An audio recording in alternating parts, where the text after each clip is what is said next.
Hey guys, welcome back to my YouTube channel. By the title of this video, you would know that I finally have my first Pat McGrath eyeshadow palette. I am so excited to share this with you guys and do an in-depth review. So as you guys can see, I have here with me the Pat McGrath Mothership palette in 6 Midnight Sun, and here it is. I'm currently wearing this palette on my eyes, and later on in the video I'll be showing you 3 looks I made with this palette and just a range of different styles you can make using this palette. So strap on in for that later on, but let's get into some reviews and swatches first of all. Now, the difference between this and other Pat McGrath palettes is that the 4 special shades here, they don't have any duochromes. They're just pure sparkles and shimmers, which some people prefer and some people don't. When I first tried this palette, I really liked it because I always thought of myself as not very bold with my makeup, so duochromes might be too intense. So I really liked the mirror reflections of these. I put this in my tear ducts and it looks like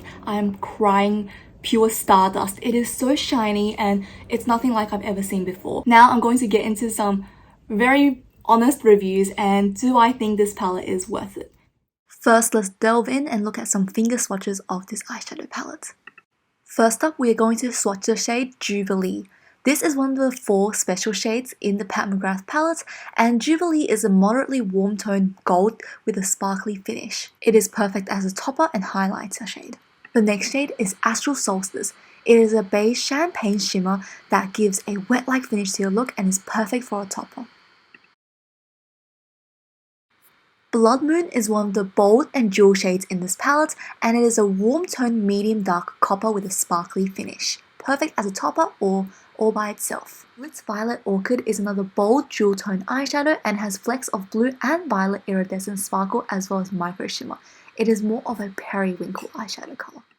Vermilion Venom is a matte eyeshadow that is a rich reddish burgundy with warm undertones. Wicked Envy is a medium dark ground shimmer shade with a frosty finish. It is also a dimensional accent shade. Bronze Eclipse is a bold jewel tone that is medium brown and has a beautiful metallic finish and sheen. Taboo is a light medium brown matte eyeshadow that has slight yellow undertones and it's perfect for building dimensions and the overall structure of your look. Skin Show Moon Glow is a highlighter shade that is a light medium beige and has a pearl finish. It is great for accents and as a topper. Extreme Dusk is a very dark taupe matte eyeshadow and it is used to create more dimensions for the look and is a structure builder. Now let's look at some swatches of the overall palette. I must say it is a beautiful color story and super unique. All these colors just all work well with each other and you can create so many different looks and combinations. However, from the swatches you can see the finishes are very different and so are the formulas as well as how they swatch. The finger swatches I would say are pretty similar to how they would apply on your eyes with a brush, so you can just use both interchangeably for reference on how they perform. Now that we are done with the swatches, let's move on to our final review for me to give my verdict on whether I think it's worth it or not and talk about the pros and cons of this palette a little more. First of all, I must say the mattes are quite disappointing. They don't blend as smoothly as I would have liked and it's a bit on the harder side as you could see from my swatches, and it took a while to build up the pigmentation, and in fact it actually didn't build up the way I wanted it to. I thought it would just layer on top of each other, but it actually became quite hard to layer and it didn't smudge as nicely as I wanted, so it wasn't the best to blend with. For the darkest shade, the brown and the red were a lot better in comparison. They blended really nicely. The brown in particular was very smooth and I really like that. And nothing to complain about the red either, just the same as the brown. But this kind of gunmetal coal color was a little bit of a letdown. The shimmers honestly are stunning. They're just very easy to use. They're very buttery as you could see from the swatches, and I really like how intense in pigmentation they were, and they're so easy to blend out. Even as just pretending to be a matte, it is great, but it still gives that nice sheen to your eyes. I love this palette for that, and these special shades truly are phenomenal. I bought this palette purely because I love this periwinkle purple and it was not a letdown. It was just so stunning and shiny and beautiful. Now for the final verdict. Do I think this palette is worth 205 Australian dollars? The short answer is No. I do like this palette a lot, and I think that if you're a makeup lover and just love to collect makeup and such beautiful pieces like this, it is worth it to some extent. I don't think it's worth full price simply because Pat McGrath actually does a lot of sales on her website, and earlier this year she did a complete 50% off her entire website, so you could snatch this for half price, and I think then it would be worth it. In my opinion, no amount of powders, no matter how shiny or pretty you are, is worth $200.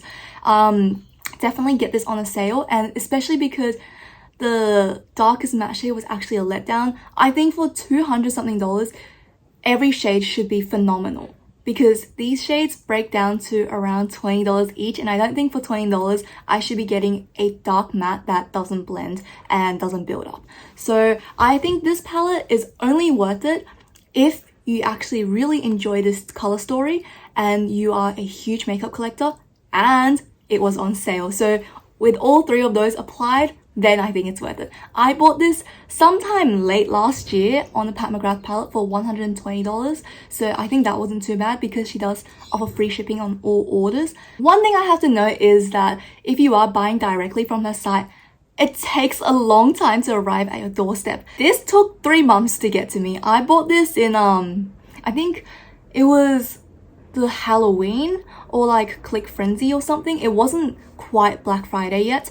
I bought it in like late October, early November, and this got to me in around like January. Yeah, it took a while to get here, so you have to be very patient with your shipping, but the good thing is it came to me in one piece and I love it. So like I said earlier, if you're a huge makeup lover and you just like collecting makeup with beautiful packaging, this is definitely for you, because I kept the box for this simply because it is the most beautiful makeup packaging I have ever seen. This just screams luxury. Packaging of the palette itself is also quite stunning because it has some weight to it. It's quite heavy, and I must say I am quite blown away by the pan sizes of these Pat McGrath shadows, because let me just compare it to Colourpop. You have Colourpop's eyeshadow here. It looks quite big as well, right? But if we compare to the size of these pans, they seem ginormous in comparison. So you definitely get quite a few grams of product here, and I really like how the mirror here is almost like a framed artwork. It's just a beautiful indent, and the logo is just so chic and nothing we've seen before. The back is also, again, these embossing is just so elegant and minimalistic. I really love the packaging for that reason. So for me, this is a must-have in my collection because I've always been a huge makeup lover, so it's just a part of my collecting journey. I want to have a Pat McGrath palette in my collection, and I do hope I get a lot of use out of this. So to wrap up this review, I would say I would give the Pat McGrath Midnight Sun a solid 7 out of 10. It is rating a little bit low because the 3 points I have taken off it is that it is very, very pricey, and another point is that the darkest mattes don't blend as much as I would like it to, and it doesn't build up, so it was a little bit hard to work with. And another point I was taken off is the shipping. It did take a while to get here, but apart from that, it truly is a beautiful palette. Once it's on your face, it truly sets and it won't move no matter what, whether it's the shimmers, it's the special shades, or it's the matte. It will stay there all day, every day. It just won't move unless you purposely want to remove it with your makeup remover or cleanser and things like that. Truly stunning palette. I really like this color story. I think it's perfect for the colder days or for nighttime looks, because if you want something more glam, this is absolutely stunning. My favorite shade is definitely, first of all, this sparkly champagne, and then followed by the periwinkle and this matte here. This matte brown is just so versatile for every day. You can use it as a transition, you can use it as an all over shade. It's just so versatile. So that is it for my final review of the Pat McGrath Mothership palette in Midnight Sun. I do like this palette, but like I said, there are some conditions that make it less desirable, and I'm just being very honest here because I want to buy a palette that I will use a lot, and I'm glad that this color story really just works out for me. It's also something that pushes me outside of my comfort zone and wants me to experiment with makeup and colors. So now let's hop over to some other clips where I'll show you 3 different looks I made from this palette. This is the look I am wearing in the video. So I first used Wicked Envy all over the lids, and then I pressed it down with a pencil brush before using bronzer clips under the shimmer shadow to buff everything out. On the lower lash line, I used Vermilion Venom on the outer corners to give myself an elongated and snatched look, and for my inner corners, I used Astral Solstice to highlight my inner corners.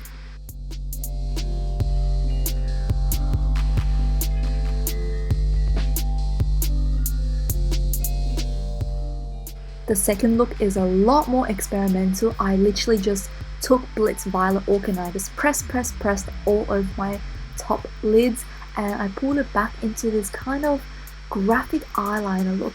For the outer corners, I used Extreme Dust to buff everything out and blend it so everything looks more seamless and smooth, because my fingers did get a little bit rough. And then I took Wicked Envy down my lower lash line to just accentuate the graphic eyeliner as well as the smokiness of the entire. I then took Bronze Eclipse to brush through Wicked Envy so everything melts together, and last but not least, I used Skin Show Moon Glow to highlight my brow bone as well as the inner corners of my eyes and my nose contours, so it really just accentuates on elongating my eyes.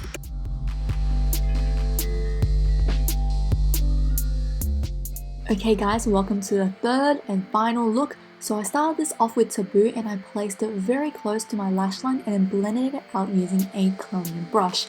And then from there I used Vermilion Venom to accentuate the inner and outer corners on my top lid, and I pulled it back to make it look more snatched. As you can see, that's my preferred eye shape when it comes to eyeshadow.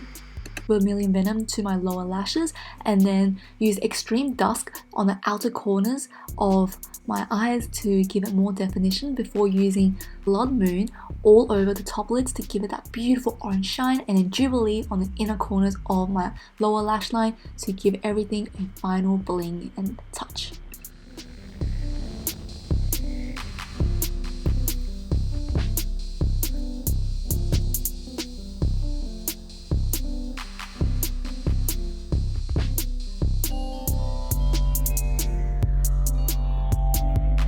Alright guys, that is it for today's video. If you did enjoy it, please give it a thumbs up or even subscribe to my channel. That would mean a lot, and I can't wait to share with you guys my next video.